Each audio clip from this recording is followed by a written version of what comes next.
Oh, snap indeed. Greetings. Welcome back to Black Bear News, where everything is connected. What's up? How you doing? Good to see you. We're waiting on an atmospheric river here in California.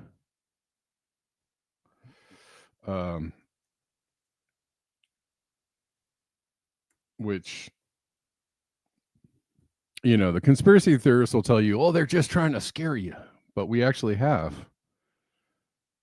The last several winters have been basically nonstop atmospheric rivers, and we have gotten a ton of rain and snow and whatnot.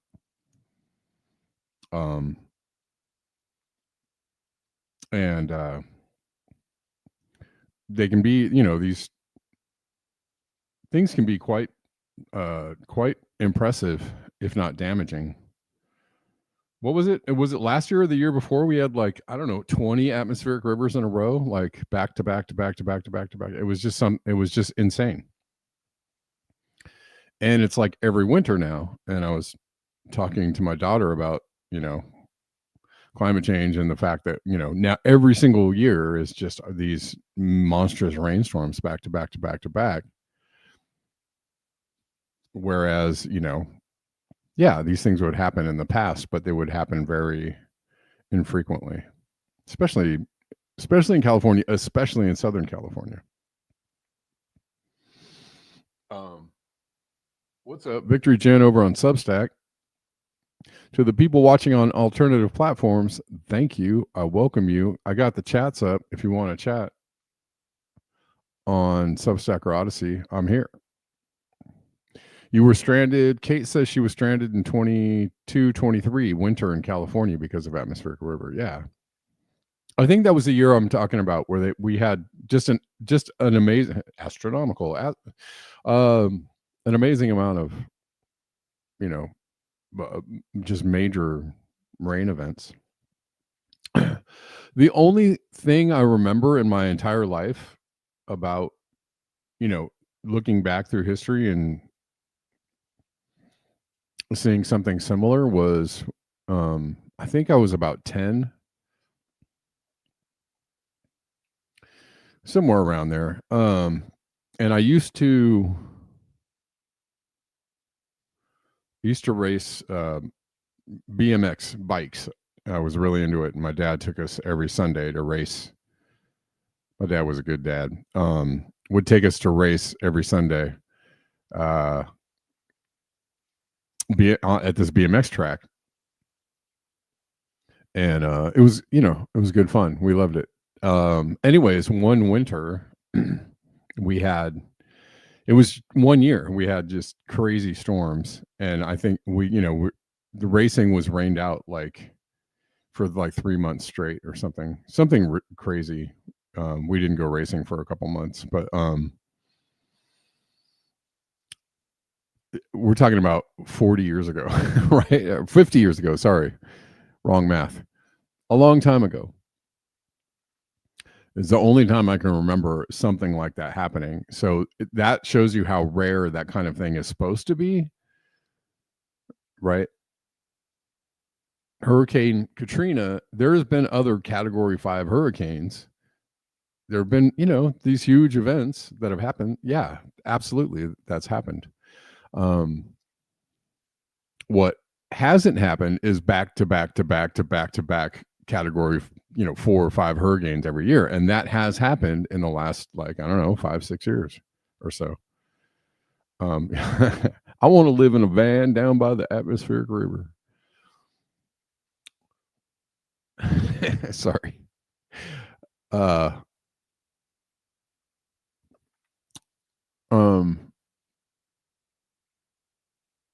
Yeah, so these things happen, but not as frequently, and now they happen all the time, and that is the difference. That's the difference.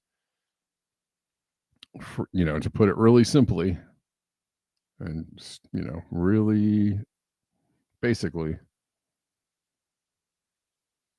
And anybody else who is paying attention can say oh, I see that things have shifted. Things are a little bit different.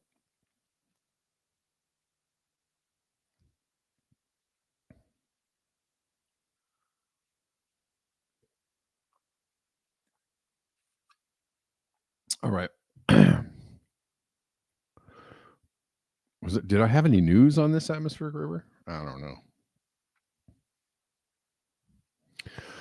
Now that I've just talked, I'm trying not to talk so much and just get into the news. Sorry, guys.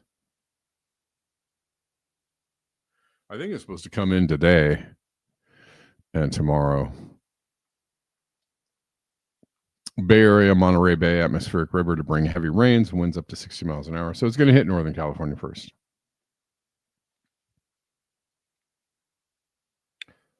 It's about to...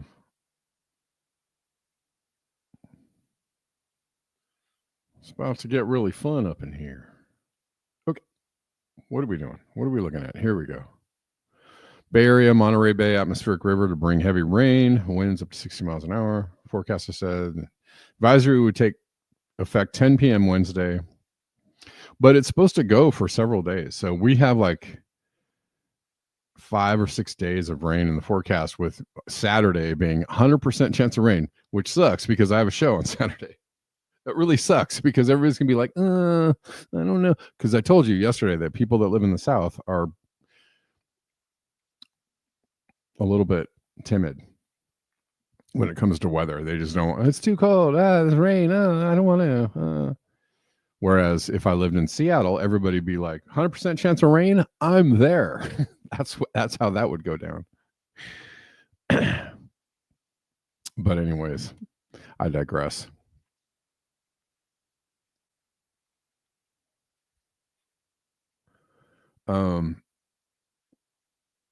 Yeah, so that's happening.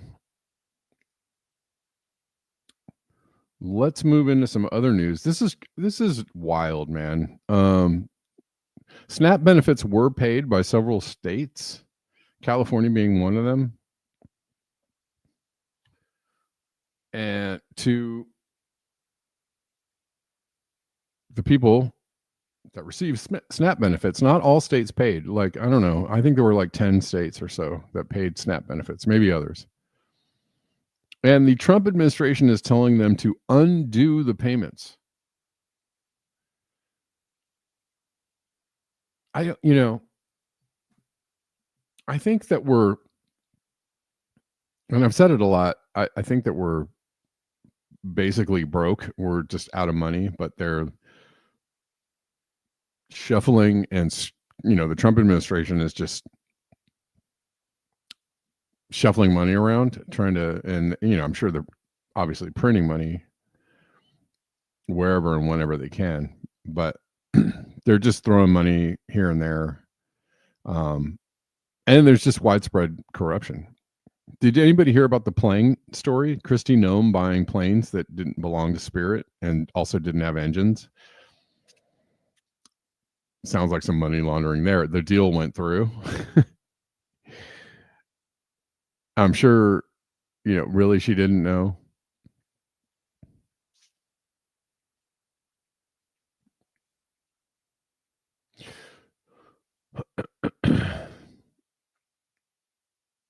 The U.S. Department of Agriculture has instructed states to immediately undo actions they've taken to send out full SNAP benefits, according to multiple reports. USDA told states that those who do not comply may lose out on federal cost sharing of the SNAP program. And some states could be held responsible for the funds that have been administered. Man, what? I mean, this is just crazy. We're promising $40 billion to Argentina. And who knows, where else? There's money just everywhere for anything. There's millions of dollars for everything, but we got to claw back SNAP payments.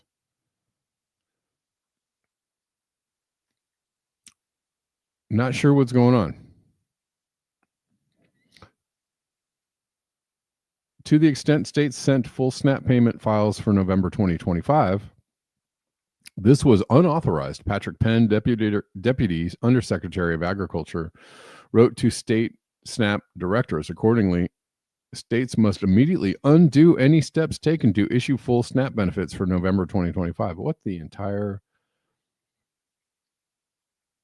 What is going on? Are they going to take them back? I mean, I don't think that they're going to snap to, about, they're not going to snap to sending the payments back. Probably, there's probably going to be some kind of legal challenge to this, I'm sure. But it's seriously?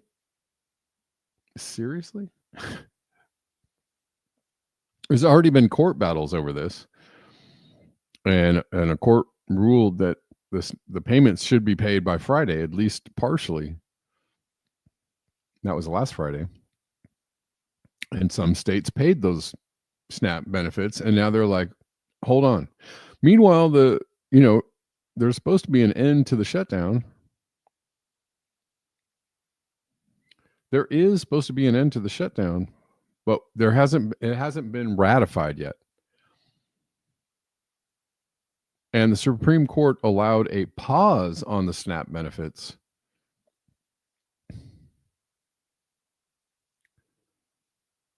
to allow Congress to pass the bill reopening the government. Hey, Denver, I sent you a message on Twitter. I'm just giving you a heads up so you can go check your Twitter messages. What's up, man?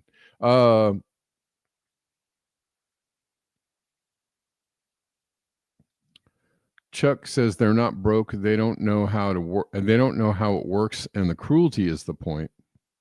Fair point there.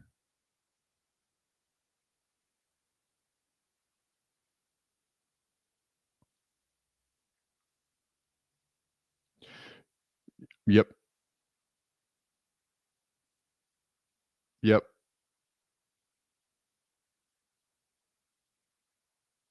Well, we're going to talk about actually a little bit about that. The two-party theater going on, of which there seems to be a lot.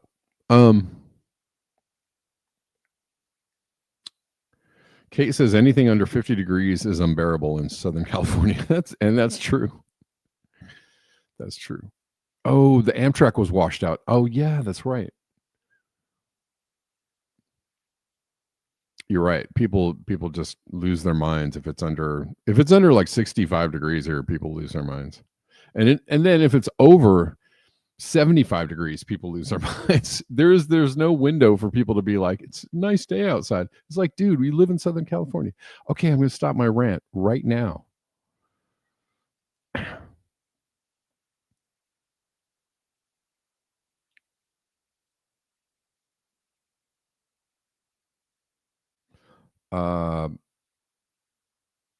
On Friday, let's see. Well, the U.S. What am I reading? Am I reading? Okay, so Supreme Court extended until Thursday night a pause in a judge's order that the Trump administration pay full SNAP benefits in November. About 42 million Americans get food stamps under the Supplemental Nutrition Assistance Program. The administration originally said it planned to not pay any SNAP benefits as the U.S. government shutdown persisted, and now it says it wants to pay 65% of full benefits. The Supreme Court on Tuesday extended until late Thursday a pause in a federal judge's order that Trump administration pay full SNAP benefits for November. The 2-day delay, which was objected to by Ketanji Brown Jackson, gives Congress time to pass a short-term funding bill that would reopen the U.S. government, which has been shut down since October 1, and fund the SNAP program. Trump administration had argued in a filing Monday with the Supreme Court that the tangled legal dispute over the benefits could soon be rendered moot by Congress passing the bill this week. If the bill is approved, SNAP benefits start flowing. So obviously, this is probably a pressure point to get them to, to pass it and to capitulate. Right? If you're withholding SNAP benefits still, you're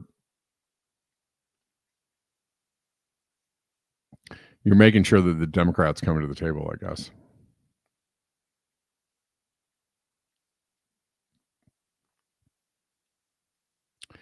So the back and forth continues, and that's annoying. Here's Disabled Ginger says, more and more it's looking like the Trump admin stole the SNAP contingency fund. Perhaps.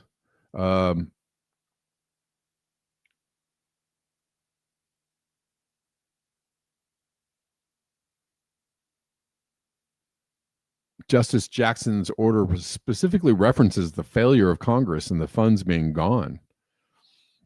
So there was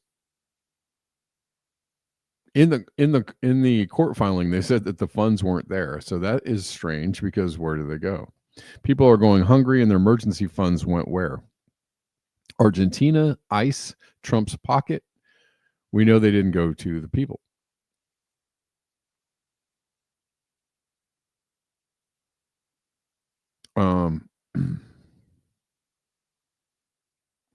Wild stuff.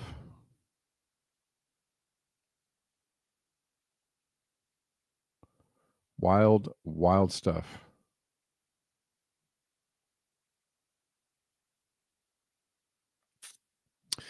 The funds are gone, says the salt. Funds. Papa Davis just arrived in the chats. All right.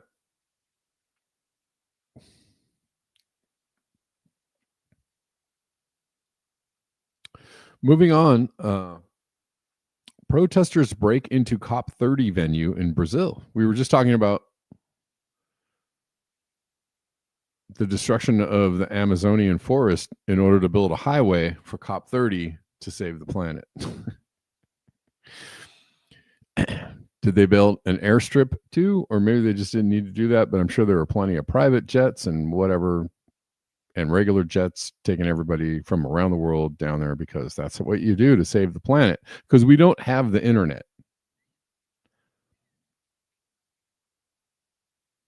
It's an unpopular take, I know, but I feel like the COVID shutdown taught us that we don't really need to go anywhere if it's really not that important, but people love to go places. I do too. Hey, I understand the urge to go to other places and see things, but some things just aren't necessary, like building a highway in the Amazon forest or flying, thousands of people into Belém for a conference that could be done online. You could just be like, here's the conference. Everybody get on your Zoom computer. If you don't live in a, certain radius, don't bother coming. Locals only. How about that?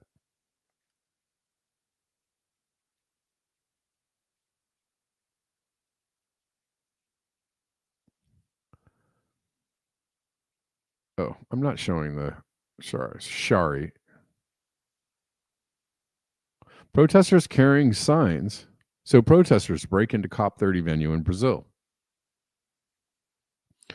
Protesters carrying signs reading "Our forests are not for sale" broke through security lines of the COP30 climate talks on Tuesday night in Belém. BBC journalists saw United Nations security staff running behind a line of Brazilian soldiers shouting at delegates to immediately leave the venue. The UN told BBC News that the incident caused minor injuries to 2 security staff, in addition to limited damage to the venue. Social media videos showed protesters that appeared to be from indigenous groups and others waving flags with the logo of the left-wing Brazilian youth movement called Juntos.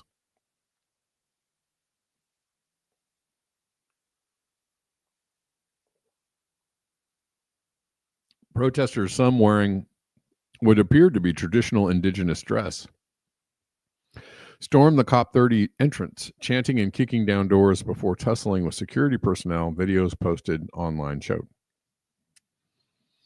Demonstrators crossed the first security barriers of the venue and were then prevented from getting further in, the UN told the BBC. A security guard said he was hit in the head by a drum. Thrown by a protester, according to Reuters. It's not Reuters. News agency. It is a highly unusual security breach at a conference that has strict protocols. Brazilian and UN authorities are investigating the incident, according to the UN. Delegates from almost 200 countries are attending COP30 talks and having a good time after they're done, enjoying the local fare. Guys, please like up the video and all that kind of fun stuff, whatever platform you're watching on. YouTube is being funny right now. I see. Hold.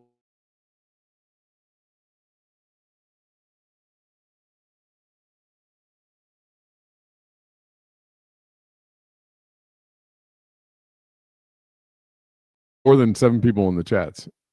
It's just silly.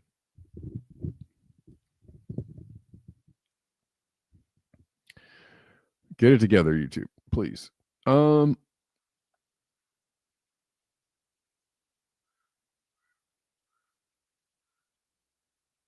Well, one of the reasons here. Do we need to watch?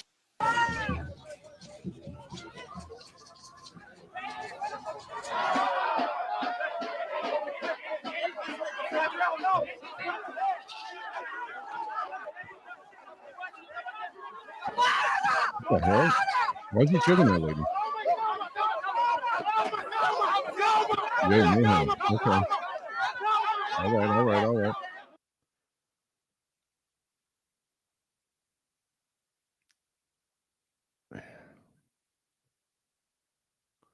Later, he got drummed out of the police corps. So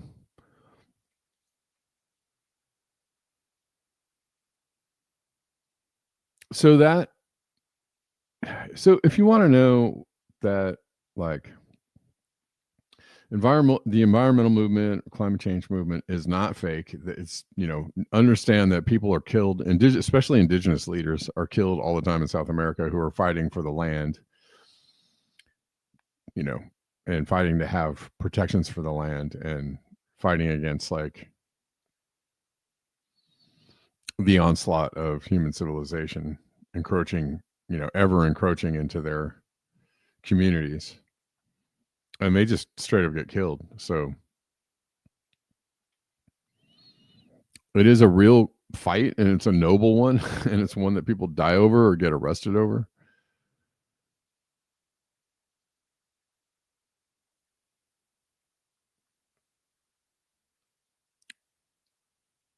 So yeah. Down detector shows YouTube problems began to spike around 1 p.m. today.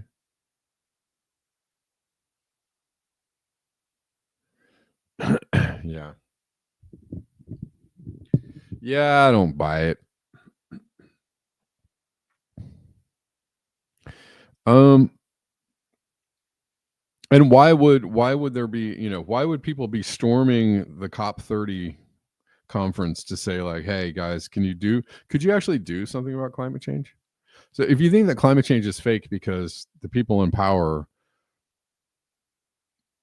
get together and talk about climate change, that is I don't know how to explain it to you. It's not a really well thought out take. You don't really understand what's going on, and you don't pay enough attention to it to actually understand what's going on. So maybe just leave it out of the conversation for now. So there were more protests. The idea that okay, they're calling it Antifa protest, which is nonsense. So we know they're just trying to, like, and I'm not really sure why I answered my own question in my brain, but the media seems to be playing along with this game of calling protesters Antifa when they probably have zero to do with Antifa. Absolutely nothing at all. No Antifa. Antifa is not really a thing to affiliate with. Anyway, some people might not. It's an idea. It's not a organization. If you're anti-fascist, it means that you are a thinking, compassionate human being and on the right side of pretty much everything. So there's nothing, it's just an idea, and everyone is Antifa pretty much at this point because everybody hates the Trump administration because they're fascists and stupid. So, are you going to arrest everybody? Everyone is Antifa. I don't know of any organization Antifa that is Antifa that I've ever seen or been in contact with, but I am Antifa all by myself, singularly.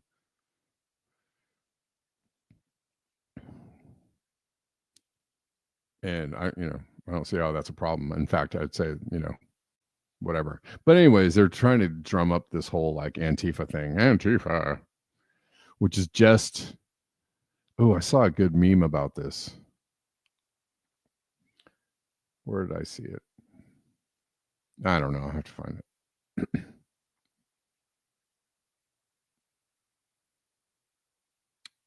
Yeah, I saw that, Chuck, about the there were actually somebody close to here in Altadena was up on the mountain. There's a road that goes up to the top of this mountain range, and they were seeing auroras down here, all the way down here. So that must be a pretty big solar storm.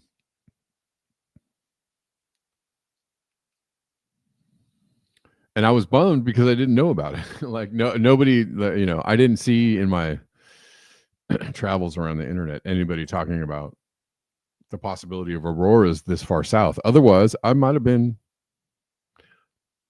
up on a hill trying to look for them, but alas, it was not to be.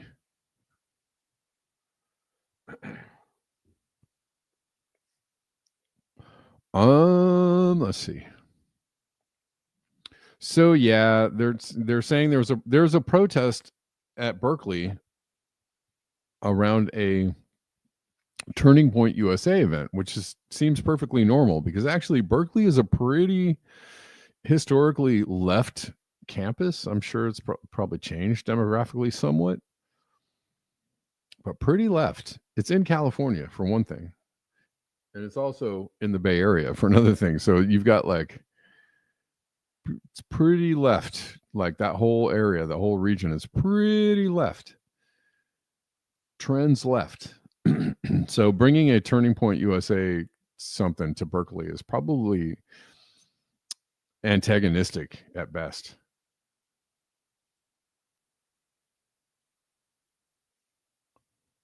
Oh, you can see it tonight too? Nice. Well, then I might. Well, the problem is that we have a huge storm coming in, so you probably won't be able to see it. There's clouds right now. Like the whole sky is covered, so I don't think it's going to be very visible tonight. Unless they go away. So yeah, all right. Kind of a confrontational thing to do, a turning point thing in frickin' Berkeley, but whatever. I guess that's their MO. Antifa protest at Berkeley turns violent. It's a comical headline. The Turning Point USA event at the University of California, Berkeley on November 10th drew a large protest that escalated into violence outside the venue. Police reported multiple arrests connected to altercations near Zellerbach Hall, and at least one attendee was treated at a hospital after being struck by a glass bottle. The U.S. Department of Justice announced a review of how campus and local authorities prepared for and responded to the unrest. The episode had renewed questions about free expression on campus, the handling of politically charged events, and blah, blah, blah, blah, blah. Anyways, the TPUSA appearance drew hundreds of attendees in an organized counter demonstration outside Zellerbach Hall, of which you should absolutely know and understand that's going to happen. Tensions arose as barricades were jostled, smoke devices were set off near the police line.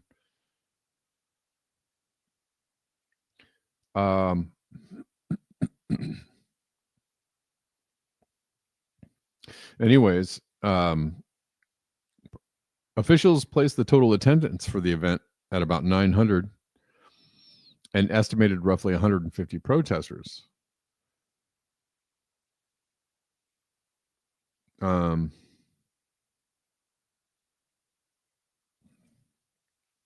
symbolic setting added heat to the atmosphere. Berkeley's free speech movement history stands as a national reference point. Yes, they have always been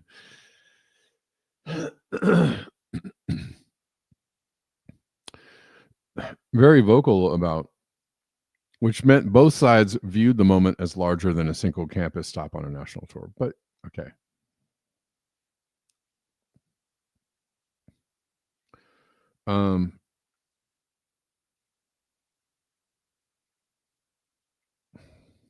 Supporters of TPUSA described the violence as an intentional attempt to intimidate and silence a viewpoint that is unpopular on campus. They point to bottles thrown, barricades pushed, and smoke devices as clear signals that protests crossed into coercion. Okay.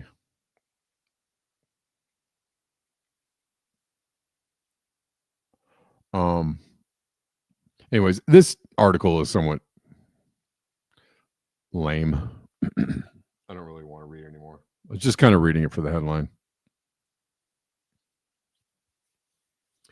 And mainly for the idea that, any protests of anything,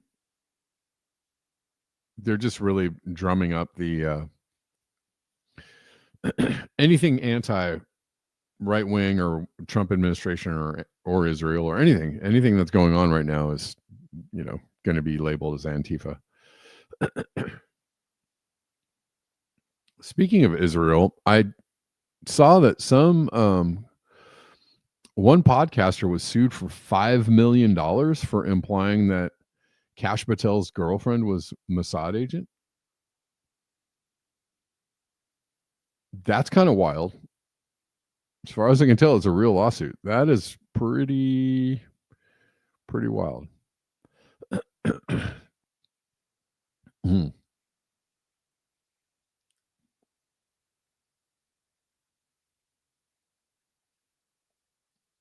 All right.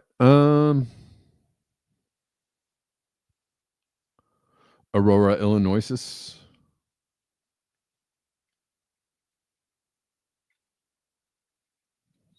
Okay, this is an interesting article I came across, and I can't really read the whole thing because there's a lot going on in here. And it's very dense, so I'm just going to do kind of a quick synopsis. But ex-CIA whistleblower, the NSA audited the 2024 election. Kamala Harris won.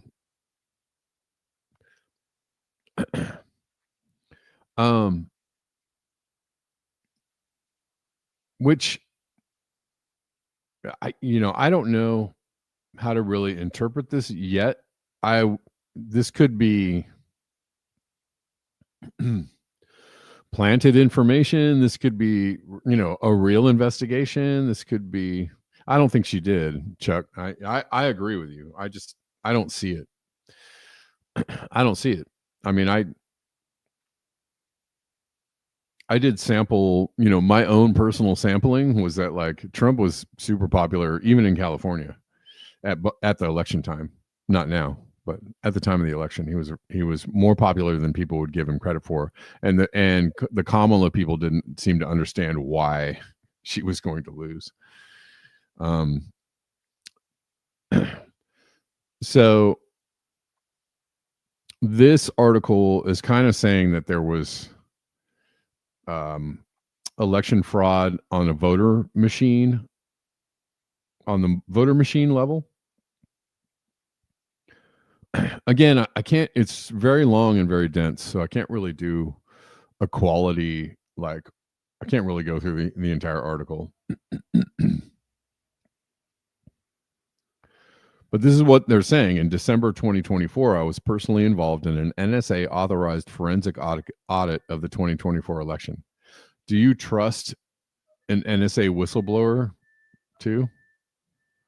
That's why you got to really look at this from a lot of sides. Kamala, and what they said is Kamala Harris and Tim Walz won by a wide margin. By a wide margin, Trump lost dramatically. I will say, though, I'll give it some benefit of the doubt, right? It could be. But, I don't know.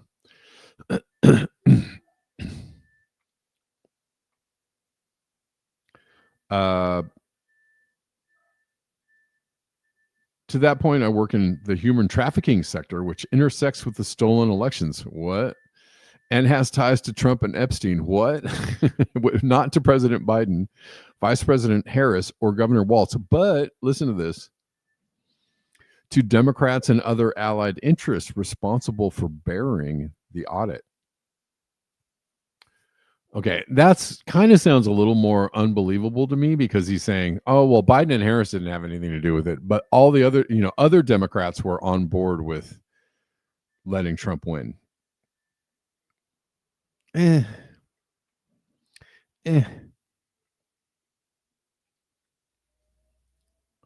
So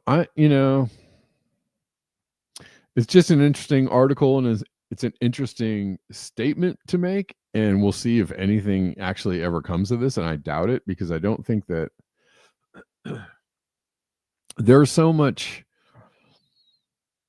mud throwing by each party about elections now that it has almost become,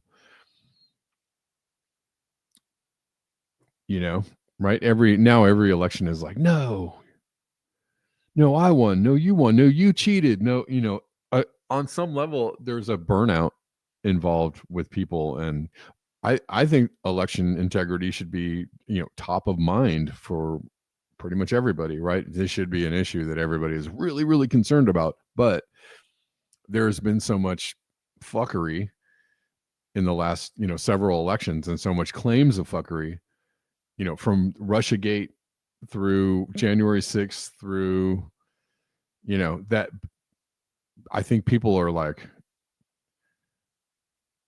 over it. So I don't know.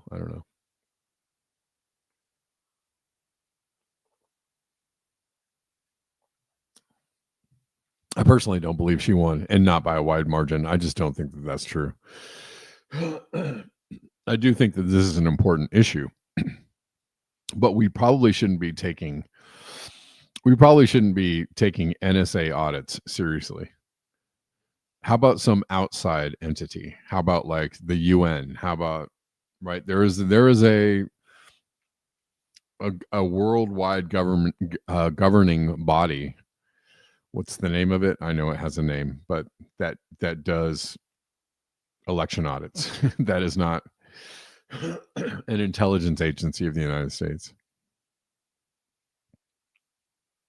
They're saying that voting machines are compromised, that they've been compromised. They go through kind of a history of how, all the way back to the hanging Chad and how that brought about electronic voting machines, because it made people, it got people skeptical enough of paper ballots to go like, we need another way.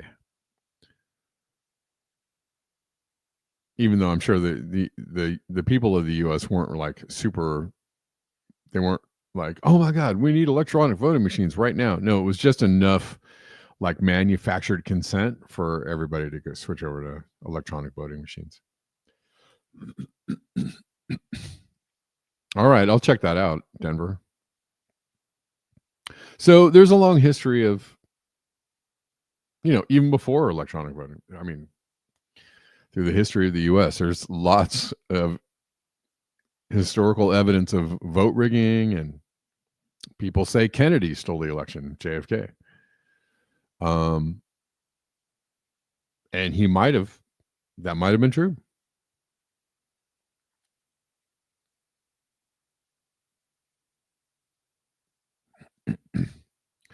Ringtail Fox says, simple poisoning the well of discussion to prevent further investigation of discussion on the topic. You can't discuss that. It's bad. Sure.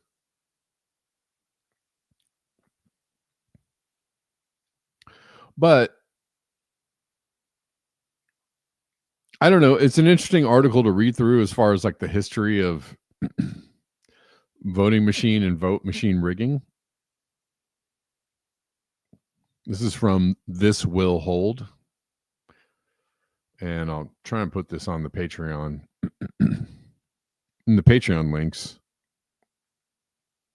if y'all want to read through this. All right, let's read this from Jessica Wildfire, if we dare. By the way, guys, if you want to support the show, a couple of people supported me, bought me coffees the other day. I'm sorry I didn't. Reflect the Sun, I think, bought me one, and someone else bought me a coffee. Thank you guys for buying me the coffees. I appreciate it. But if you want to support the show, you know how to do it.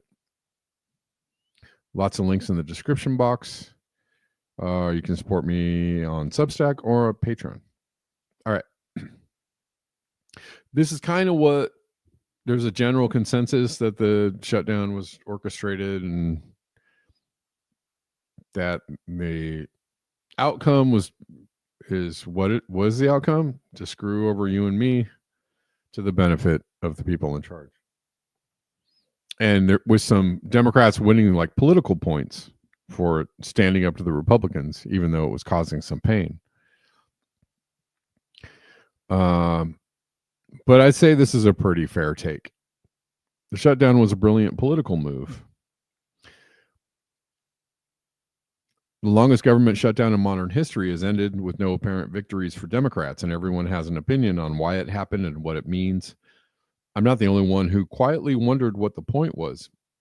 Even though it was nice to see Democrats finally standing up for once, they had no real strategy for getting what they wanted, as usual. It's almost like they want to lose. As an article in Vox says, but the reality is that Democrats never had a plausible strategy to get what they said they wanted, an extension of expiring Affordable Care Act subsidies. Out of the shutdown fight. And after 40 days, they may have been winning the politics of the shutdown, but they had made no apparent progress towards getting Trump and Republicans to give in to their substantive demands. Indeed, rather than negotiate, Trump has in recent days started pressuring Senate Republicans to abolish the filibuster, removing the tool Democrats used to cause the shutdown and letting the GOP pass laws with the party's votes alone. Honestly, a lot of us are trying to distance ourselves from the political noise these days because it's just so painful to watch. That doesn't mean we're checked out. We still care about what's going on. Many of us still vote. We still help. We're just not jumping on every bandwagon. If nothing else, even the most hardcore preppers and the most pessimistic doomers probably want to know some of the core motivations for what their politicians are doing. Until today, I honestly didn't understand what the point of the shutdown was, if there was any strategic logic involved at all. Turns out there was some logic. It was just from the first day the shutdown was marketed to us as the hour the Democrats finally found an ounce of courage. Sure, it was nice to see them stand up a little for once, but the whole courage slogan didn't make sense because MAGA wanted the shutdown. This whole time, it never really made sense to stand up to your opponent by giving them exactly what they wanted. Republicans did everything they could to take advantage of this thing. They used it as an excuse to conduct more federal layoffs. Ding. They used it as an excuse to cut SNAP benefits. Ding. They prepared for war with Venezuela. Ding. They gave $20 billion to fascist allies in Argentina. Ding. They invaded cities. Ding. They brought private jets for themselves. Ding. They started building a bunker under the East Wing. Ding. They remodeled bathrooms. They threw parties. We can spend days speculating about the reasons why MAGA Republicans don't fear consequences or accountability. Maybe they have 9.5 plans to rig the next election. Maybe they just know that their base will always come around at the last minute and realize who they hate more than Trump.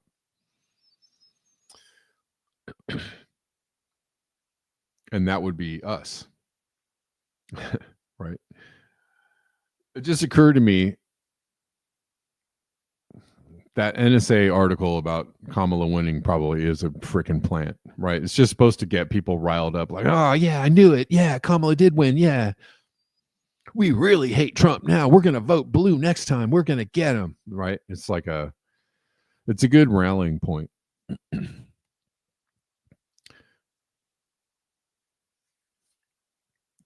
Because emotions are everything in politics, right? And actual thinking is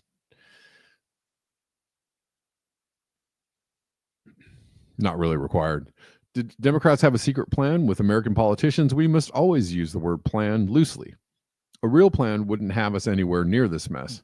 That said, either Democrats stormed into the shutdown with no plan at all, or they had something up their sleeve. After all, why would they put the country through the longest shutdown in modern history if they knew it would end with them winning absolutely nothing of substance? Well, that's being discussed. First, Democrats wanted to repair their image after nearly a year of capitulating to Trump on virtually every issue, which they did. They wanted to look tough, especially in the weeks leading up to the November elections. It seemed to have worked. The shutdown was a major morale booster for Democrats heading to the polls in November, and they are just capitalizing on people's emotions. I do want to clarify, right? Like, I've been talking about the fact that, people have real emotions around this thing, and other people are manipulating that right. They're using their emotions for the wrong thing. The Democratic Party, right? And even going back to like the things I say about people saying that the Cultural Revolution of the '60s was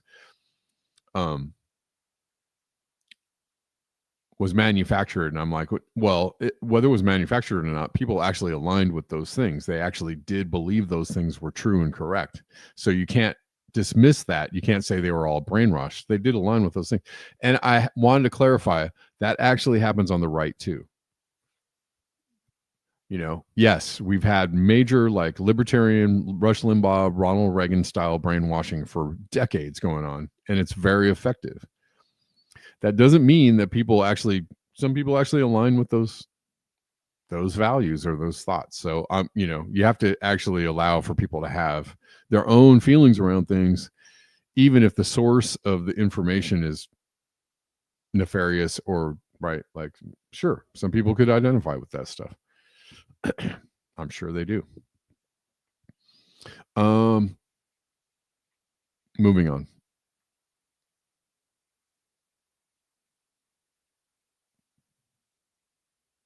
The shutdown was a major morale booster for Democrats heading to the polls in November, as you'll see some Democrats do attribute these recent election victories to the flurry of support for the shutdown. The shutdown turbocharged vibes. I don't think it was just the shutdown.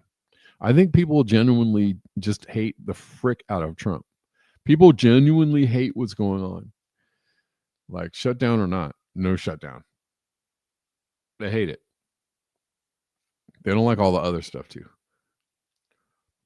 It's just a little coincidental that Democrats dropped the shutdown right after everyone was done celebrating the recent wins. That it baffled every newspaper, every magazine, every late night talk show host. I'm not going to play Jon Stewart because I'll get booted off of YouTube, or I'll get this video booted off YouTube. According to Stewart, Democrats just blew it because the leadership stinks. I'm sure you can find Jon Stewart on YouTube clips.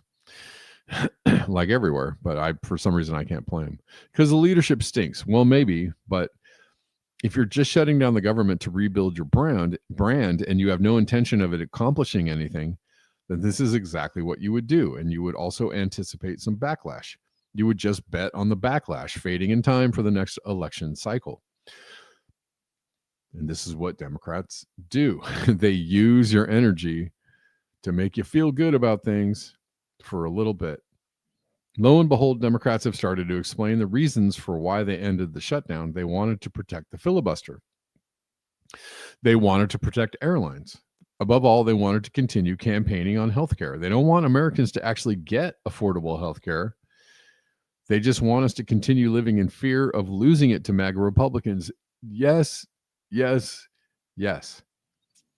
I saw some Democrat out there going, let's use the $40 billion that went to Argentina to fund the SNAP, fund healthcare subsidies. And I'm like, 40 billion to fund. Why don't we use 40 billion to give everyone healthcare, Medicare for all? Like, why are you still talking about this? Now this has become a fight over something like, oh, hope we don't lose this little thing that we had left. Like, that's the fight? No, dude. Like, why isn't anybody talking about Medicare for all? Why isn't anybody talking about the obvious need for, and the ability to give everyone healthcare, and it would be nothing, absolutely not difficult at all on any level? Why isn't anybody talking about that? Democrats won't talk about that because they don't want to fight for that for you, because they have donors in the AMA too, in the healthcare field too. Bernie Sanders is one of those people, by the way. Check the freaking record.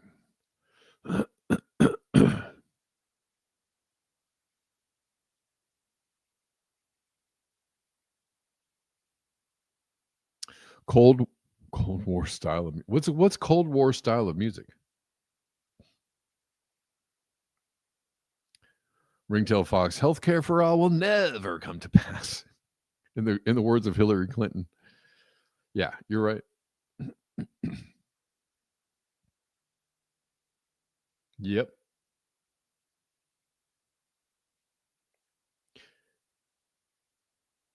They want you to continue living in fear of losing it to MAGA Republicans. Here's Chris Murphy, who blasted the capitulations, but then very quietly nodded in approval from a piece in the New York Times. This is still a net good that comes from this, he said, noting that the December vote, the Senate Republicans agreed to hold on extending the Obamacare tax credits will give Democrats another opportunity to spotlight their health care message.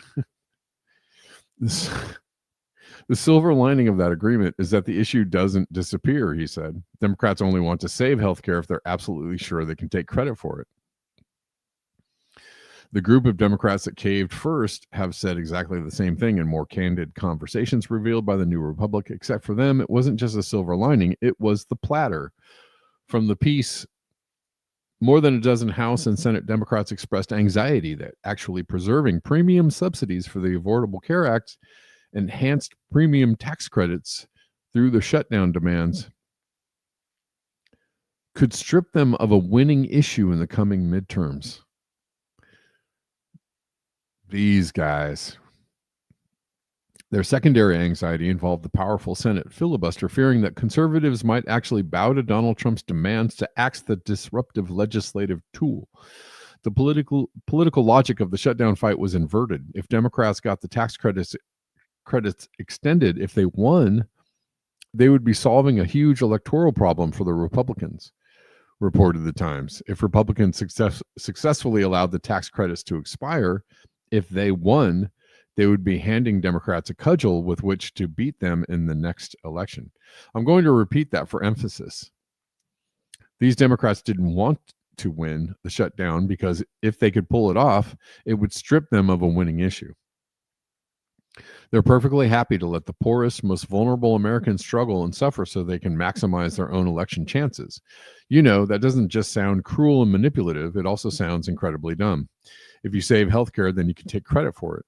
If you fail to save healthcare and throw out a bunch of lame excuses, that's not going to impress anyone. It wouldn't impress me. Democrats have been trying these clever and brilliant strategies for at least a decade now, and they almost always fail. You could leave out almost. Apparently, Democrats are also gloating that they were able to portray Trump as even more of a bad guy than they already had. Senate Democrats believe they held together long enough for Mr. Trump to reveal a new level of callousness in his refusal to fund food stamps for 42 million Americans who rely on the nation's largest anti-hunger program. And they believed all of that helped contribute to a mini blue wave last week, one that can continue if Democrats can keep the right issues at the forefront. Pardon me, a new level of callousness that helps Trump. Say what you will about his approval numbers are getting booed at a football game. If you've been paying attention, you know that Trump's base has absolutely loved watching him kick 42 million Americans off SNAP benefits, even if they are a part of the base. For all we know, they were booing him for not being cruel enough, not strong enough, and for letting Democrats occupy the moral high ground. I'd say that's, okay, fine, fair point, but I think that the amount of people that are actually cheering on what Trump is doing is smaller than the most.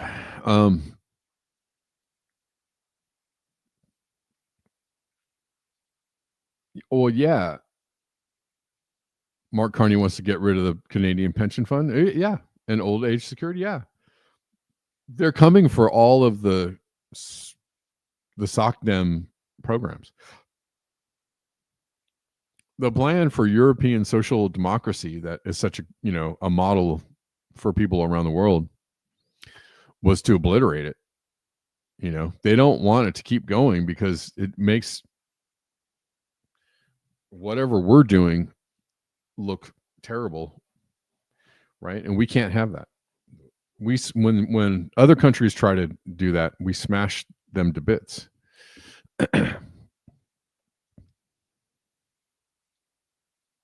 Which some people have said was the point of the Ukraine war, was to actually undermine the European economy to the point where you could, the economy could get bad enough and things could get bad enough that you could smash a lot of these programs under the guise that it will help people, because that's always the logic. Um, anyways, now Trump looks strong again. He looks cruel as ever, but his base interprets that as a sign of strength. To them, he's the ultimate boss. We know what comes next over the next few days. The blue MAGA base will deny the shutdown was a campaign strategy. Then they'll change the tune. They'll start to say it was a brilliant political maneuver. They'll eat up the spin. They'll say it helped them win crucial elections. They'll say it helped frame choices for the midterm elections. They'll say it would have been foolish to actually secure health care for Americans now, when instead they could use it as a core campaign issue next year. Even if that strategy might backfire. When it backfires, they'll scapegoat a group on their own side, like socialists. Because the only people that Democrats hate more than the GOP are actual socialists.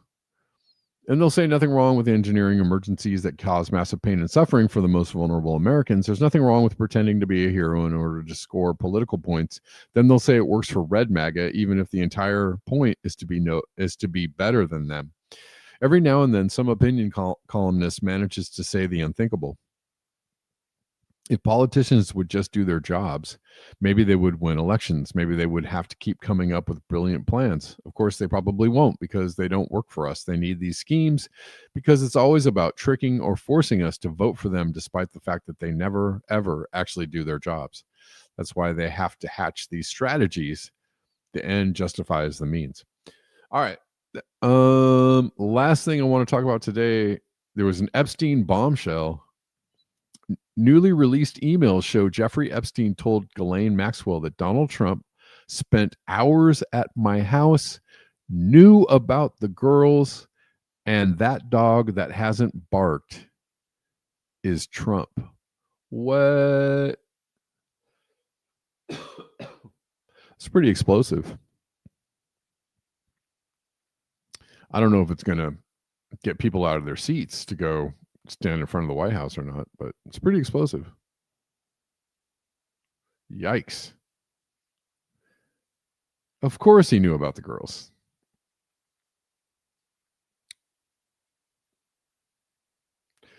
Yo. Another post right under this. This is who Trump spent hours with at Epstein's house, the Manhattan condo. Katie, quote unquote, was a requested favorite by Trump. He's guilty like the rest of them. And I think his actions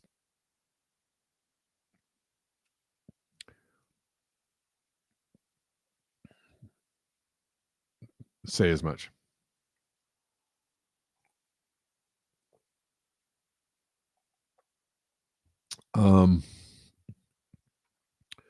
Yo.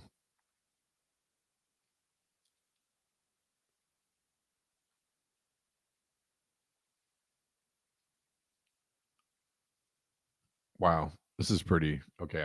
I'm not even gonna read that. It's disgusting. That's a court document, by the way. So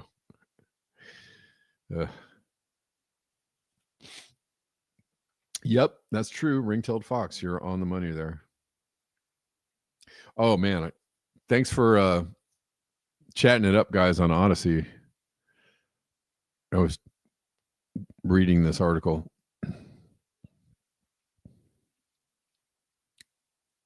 Yeah, Reflect the Sun, Red Blue duopoly games. Joe has no mental ability. Trump has no mental ability. Yeah. They're just figureheads, anyways. R.I.P. Seth Rich. That's right. We are run by monsters. That is absolutely correct.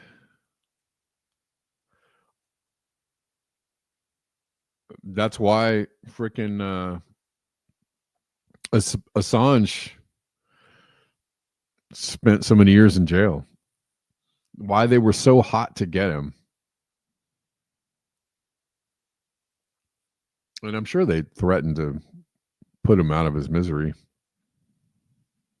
if he, kept doing what he was doing. They were so hot to get him because he released those emails. The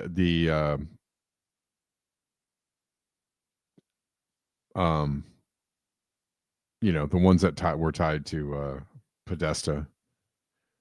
and Hillary Clinton and all those people. Like those emails were pretty crazy. And also Obama's in there too. Oh, pretty crazy. Pretty crazy emails, man. And they were pissed, right? They were like, "Oh, buddy. All right, well, I hope you get to see some auroras, Poppy. I am going to see what the clouds look like. If you guys can see on Substack, you can see that the sky is very cloudy. So if it stays like this, I don't think we're going to see any auroras here. But if it opens up, I might go check them out. Trump thinks that 2K checks will save him. Just might. Actually, it's not a bad plan. I mean, I hate the dude, but if he sent me 2K, I'd be like, thanks for that. Still not going to vote for you, but I'll take the check. All right, guys. But that's one way to win people over, is just give them some money. It's kind of effective. All right. Enjoy the rest of your day. See some auroras if you can. I'll see you tomorrow at the regular time. What is tomorrow? Oh, Thursday. For some reason, I thought it was Thursday already. See y'all tomorrow.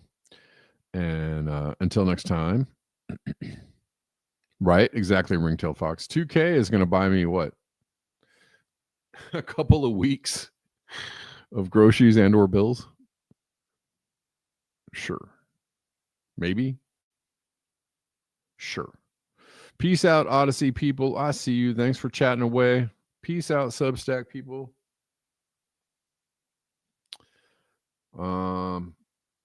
Beware the bear.